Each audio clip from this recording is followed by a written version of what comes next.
Hello everyone and welcome back to the Keep Productive YouTube channel. It is Francesco here. So in today's feature, we're taking a look at the brand new Microsoft To Do for Mac. Now they have released a Mac edition. They already have an iOS, Android, Windows and web edition, and this is almost the final piece of the puzzle to some extent.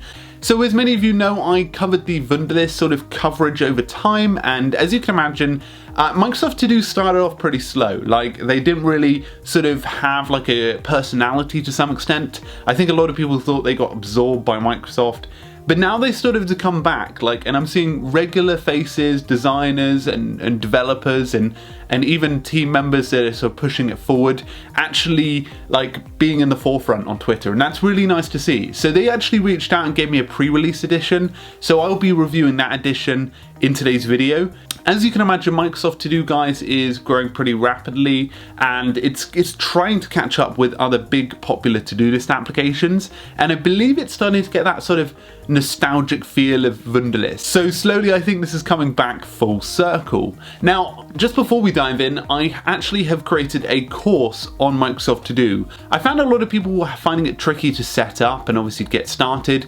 So I've put a class on Skillshare, you guys can go and enjoy it. If you use the link, you'll get 2 free months of Skillshare Premium, but it'll give you a bit of a deeper understanding of Microsoft To Do, what some of the features are, and we actually dive into the web edition, iOS edition, and the great thing is it's pretty consistent, so you can use the same experiences.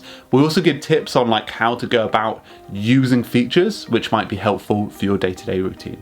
Anyway guys, let's just speed up and go straight over to the MacBook and dive into Microsoft To Do for Mac. So here we are with Microsoft To Do for Mac. Now, I'm actually quite excited about this release because it sort of unifies the Microsoft To Do sort of layout. You've now got all of the applications, and it actually annoyed me when they released with just a few with some half-baked experiences. And as you can imagine, I'm always glad to see that experience all sorted, and now with the Mac edition you've got pretty much all the applications. So as you can see here, the Mac edition really is just very similar to the other editions, so we won't be touching too much on this, wasting any time. If you want to explore the iOS edition, we've done a video on that, but as I mentioned, we've got the new Skillshare class if you wanted to go with it. So you can see here that obviously you've got the same similar panel, the left hand side. You can go up here and search all of your tasks. So if I want to search like dog food, I could find it very specifically there. And I've got my day, which I can still do all of the regular settings like changing the theme, which is still easy to do, and all of the sorting abilities.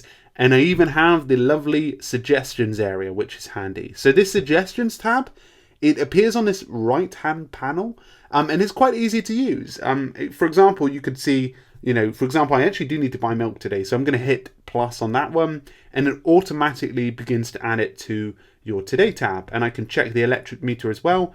And if I want to hide that, that's pretty easy to do so there.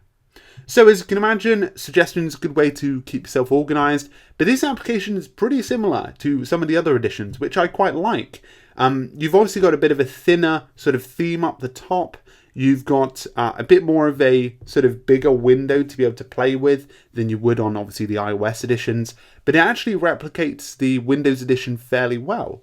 And over down here, if you're looking to share some stuff, it's quite easy to begin sharing with the invitation. You can obviously share it directly with some of your mail, obviously, but that's something quite handy and very easy to do so. So let's go ahead and add a task. I need to buy card for Alex, and I'm going to go ahead and press enter. It's fairly easy, and obviously on this right hand side you begin to add some tasks. So maybe I want to add a few notes on this.